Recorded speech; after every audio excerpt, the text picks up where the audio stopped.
रशीद भाई, ये जो कहा गया कि आपने वो चिंगारी उसकी और उसकी जो रुख को समझना होगा, वरना तो दिख रहा है साफ साफ कि ये कैसे, क्योंकि वो दावानल में बदलने की ओर बढ़ रही है, बहुत तेजी से बढ़ रही है। लेकिन सरकार तो शायद यही चाहती है ना। सरकार की मंशा जो आज उसके फेल्यूर है, आप हर मोर्चे पर, कोई ऐसा मोर्चा नहीं जहां वो बता सके देश को कि हमने ये किया, कैसे वो चुनाव जीत रहे हैं। मैंने अभी ओपनिंग रिमार्क में कहा था, सारा देश जान रहा है। तो यहां आप हिंदू मुसलमानों को लड़वाना है, कहीं अपनी विफलताएं छुपाना है, तो कहीं ये इसके पीछे इसको भी हम देख सकते हैं क्या? ठीक है, जले जले देश, क्योंकि हमने कई बार सुना है, संघ तो कहता रहा है कि मर जाए इतने लोग, होता रहेगा। ये जो ब्लेम्स होते हैं, जो कहा जाता है, उसके आधार पर मैं बात कर रहा हूं। तो कैसे इसको हम देख सकते हैं, ले सकते हैं, सब पर आपकी प्रतिक्रिया।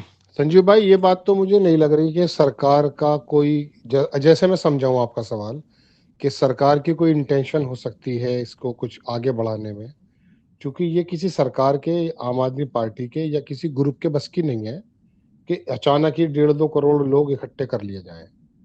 तो मैं समझता हूं कि ये तो हो गया बस। इसके दोनों पक्ष और पहलू तो देखे जा रहे भाई, दोनों पक्ष पहलू देखे जाते हैं कि इसके रेपरकेशंस क्या होंगे। ये तो हमेशा कोई भी फैसला लेने के पहले इसके बारे में आकलन तो होता ही होता है। नहीं, एक्चुअली बात यह है कि ये जो पार्टी है, इसके बारे में कई सारे पहलू हैं, इसके पक्ष में भी हैं और इसके थोड़े से खिलाफ भी हैं। जी जी। बात यह है कि फिलहाल तो हम ये बात कर रहे हैं कि जैन जी कैसे सांप पे भारी पड़ रहे हैं। पहली बात तो मैं थोड़ा सा, बिल्कुल अलग लगेगी बात, लेकिन मैं बता दूं, ये काकरोच पार्टी के जो लोग हैं, ये काकरोच ही हैं। इन्हें श्रीलंका वाला या नेपाल वाला नहीं मानना चाहिए।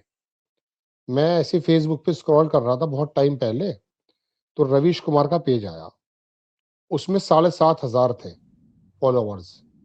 बिल्कुल बराबर में ही एक वहाँ एक्टर है, उसका नाम है एजाज अहमद, छोटी मोटी फिल्मों में आया है वो, चरस वरस में भी पकड़ा गया था। उसके फॉलोवर्स थे 7.5 लाख। ये पुरानी बात है। तो मैं ये सोचने लगा कि ये पैसे दे के अगर बढ़ाए हैं तो बात अलग है, लेकिन अगर ये ऑथेंटिक है तो ये देश के एक चित्रण को समझाता है कि ये बौद्धिक एतबार से कितना मफलूज, यानी कि दिमाग पर फालिज पड़ गया है, इस तरह के जैन जी हमारे यहाँ है। बांग्लादेश में और श्रीलंका में वो थोड़े आपको आक्रामक नजर आ रहे होंगे, थोड़े गुंडे भी होंगे, लेकिन वो सड़कों पर निकलने वाले थे। ये ऑफिस में बैठने वाला एक काकरोच है जिसने इसको ज्वाइन कर लिया है। लेकिन जो बात उठाई है वो बात सही है। तस्वीर का दूसरा पहलू यह है, हर आदमी परेशान है। तो हम बाज मर्तबा बस के ड्राइवर के कपड़े नहीं देखते, हम ये देखते हैं ड्राइविंग सही कर रहा है या नहीं कर रहा है।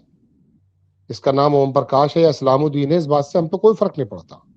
हमें लगता है बस सही है, सही ड्राइव कर रहा है, कपड़े बशर्ते थोड़े मैले पहन रखे हैं, लेकिन ड्राइविंग सही कर रहा है, मंजिल सही पहुंचा देगा, हमें प्रॉब्लम नहीं होती।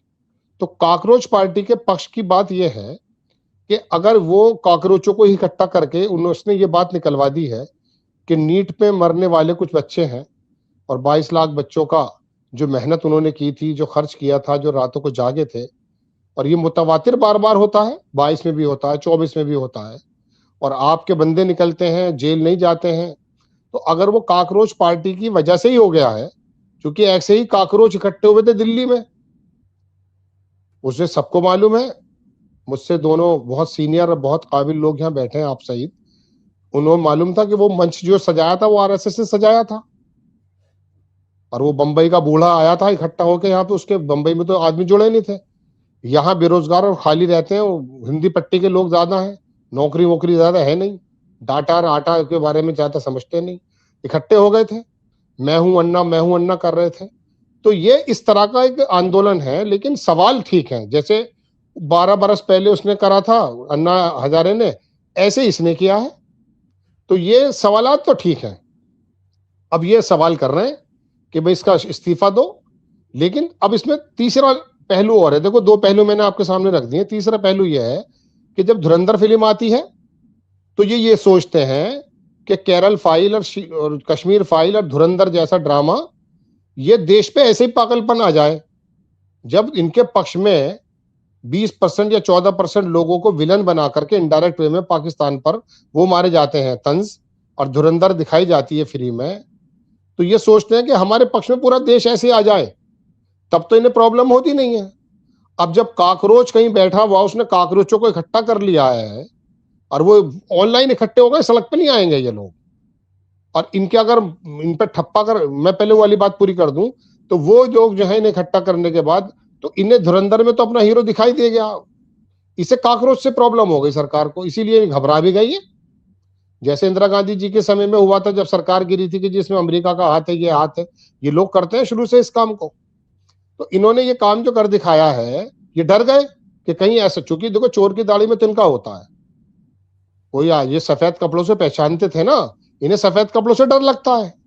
लेकिन हो ये गया कि काकरोच के इन सवालों से ये घबरा गए, धुरंधर को लाना चाहते थे। एक बात अब ये देख ही रहे हैं, मैं भी देख रहा था जब आप बात कर रहे थे, हमारे विवेक सर बात कर रहे थे, तो मैं मोबाइल में देख रहा था, अचानक वो मुख्तार अंसारी का लड़का जो है, अब्बास अंसारी, वो जो नेता है ना, उसका पीले गमछे वाला, उसके उससे विधायक है वो, तो वो ये कह रहा मैं कॉकरोच पार्टी को ज्वाइन करूंगा। बिल्कुल इतना शानदार काम हुआ है आरएसएस और बीजेपी के मद्देनजर। बस अब्बास जैसा आदमी चाहिए इसमें, एक दाढ़ी वाला, उसकी मूछ भी यूं ही अपने बाप की तरह, अब दाढ़ी लंबी है। बस ये तस्वीर अगर मिल जाए कॉकरोच पार्टी पर, अभी थप्पा लग जाए, तो आप यकीन मानो कॉकरोच की हवा निकाल देंगे यही कॉकरोच के लोग, क्योंकि कहेंगे अरे ये मुसलमान, ये आम आदमी पार्टी, ये राहुल गांधी। क्योंकि इनकी नजरों में आम आदमी पार्टी, राहुल गांधी, ममता बनर्जी, अखिलेश यादव, लालू का लड़का और मुसलमान और Abbas Ansari, both are same और those resemble with the Pakistan. ये तो कहते हैं ना, ये तो हमेशा अहमद पटेल को तो वहीं का बता दिया था इन्होंने। तो मेरी तीनों चारों बातों में मैंने बता दिया आपको बात, कि थोड़ा सा मैं चौकन्ना तो रहता ही हूँ, क्योंकि भाई मुझे नहीं मालूम कि ये खबर कहां से जनती है। सन 60 और 70 के अखबार मेरे पास है, उसमें सीआईए डीप स्टेट के अल्फाज हैं कि हमने 7 मुल्कों की, ये 70 की बात बता रहा हूं, 70 तक 7 मुल्कों की हमने सरकारों को गिरा दिया था। हम सोचते ये हैं संजीव भाई कि ये वोटिंग डे के रोज जो हम वोट लेके निकलते हैं, हम असरानी की तरह होते हैं कि सारे घर के बदल डालूंगा। ये वोट जहां चाहते हैं वहां डलवाते हैं, ये पुलवामा करके ये इन्फ्लुएंस कर देता गोदी मीडिया। ये आंदोलन सारे के सारे जितने भी है ना, बहुत कम, देखिए काशीराम का आंदोलन था, 1 रुपया लेकर आना, एक वक्त का खाना लेकर के आना, तो बहुजन समाज का एक जबरदस्त वोट बना। आरएसएस ने भी वोट बनाया, नफरत की बुनियाद पे बनाया। ऐसे आंदोलन तो समझ में आते हैं। ये जी आंदोलन तो दरअसल ये भी हो सकता है कि इन काकरोचों को इकट्ठा करके, देखिए मैं किसी भी संभावना से इनकार नहीं करता, जी जी क्योंकि जी अभी अहमदी नजाद ईरान का जो राष्ट्रपति था, 2005 से 2013 के बीच में राष्ट्रपति रहा, उसके बारे में अमेरिका के अखबार ने छापी है कि अभी जो ईरान के अंदर आंदोलन हो रहा था, दरअसल उसको इम्प्लांट करने के लिए किया जा रहा था। वहां सीरिया के अंदर बिना एक गोली चले अलशरा आ गया, जो आईएसआई में, आप एक सेकंड मैं एक सेकंड एक सेकंड एक जी सेकंड बस खत्म कर रहा हूं, मुझे मालूम है, मैं वाकई टॉपिक से नहीं भटक रहा हूं। मैं बताना नहीं ये चाह रहा हूं संजीव भाई कि वाकई में वहां बिना गोली चले अलशरा जो बांध गया है, और यूक्रेन के अंदर एक कॉमेडियन आ गया है, मुझे हमेशा में हर चीज में संभावनाएं लगती हैं। जी तो जी हो सकता है कॉकरेज के पीछे भी कुछ काम हो, लेकिन जी किसी का भी काम है, सवाल तो जायज उठाए भाई फिलहाल तो। जी अब जी बिल्कुल। इनके ऊपर ये जो है एक ठप्पा लगाने के मूड में है कि किसी तरह से ठप्पा लग जाए, आम आदमी पार्टी का नेता निकल आए या फिर जी मौलाना निकल आए जी। रशीद भाई देखिए, दो दो चीजें हैं। अभी अब 27 में है चुनाव, अभी हम देखा 26 देखा, 27 में उत्तर प्रदेश भी, जहां आप जहां से आते हैं, उत्तराखंड है, पंजाब, गोवा, मणिपुर, हिमाचल और गुजरात, इस तरह के सूबे हैं। और देखिए ये जो जिस तरह से दलों का उद्भव होता है, और उद्भव के बाद में जो वो चुनाव में कूदते हैं, तो बहुत चीजें निकलती हैं उसमें। तो क्या आप इसको हम कुछ, और इसके अलावा इसमें समाजवादी पार्टी का जो एक मूव है, उसको भी आप जरूर बताइएगा हमारे दर्शकों को, कि अकेले लड़ने वाली बात को जिस तरीके से तूल दिया जा रहा है कि 403 जो सीटें सब पे हम लड़ने वाले हैं, जिसको आना है हमसे आए, इस तरीके का, कि इंडिया ब्लॉक टूट रहा है, ये भी है। तो इसमें क्या आपको लगता है कि ये आगे देख देख हम इसको देख सकते हैं? अभी तो अगर बहुत बहुत अर्ली है, 7 दिन पुराना दल है, तो तब दिखाई देगा, शायद चुनाव के दौर में दिखेगा इसका। संजीव भाई अभी विपक्ष में मुझे कहीं इतनी ताकत नजर नहीं आई कि आरएसएस और बीजेपी या कोई भी बाहरी ताकत, अगर वो बीजेपी की समर्थित है, उसने कोई तुरुप का दूसरा इक्का या जो भी कुछ कह सकते हैं, पक्ष भी अपना विपक्ष भी अपना खड़ा कर दिया हो।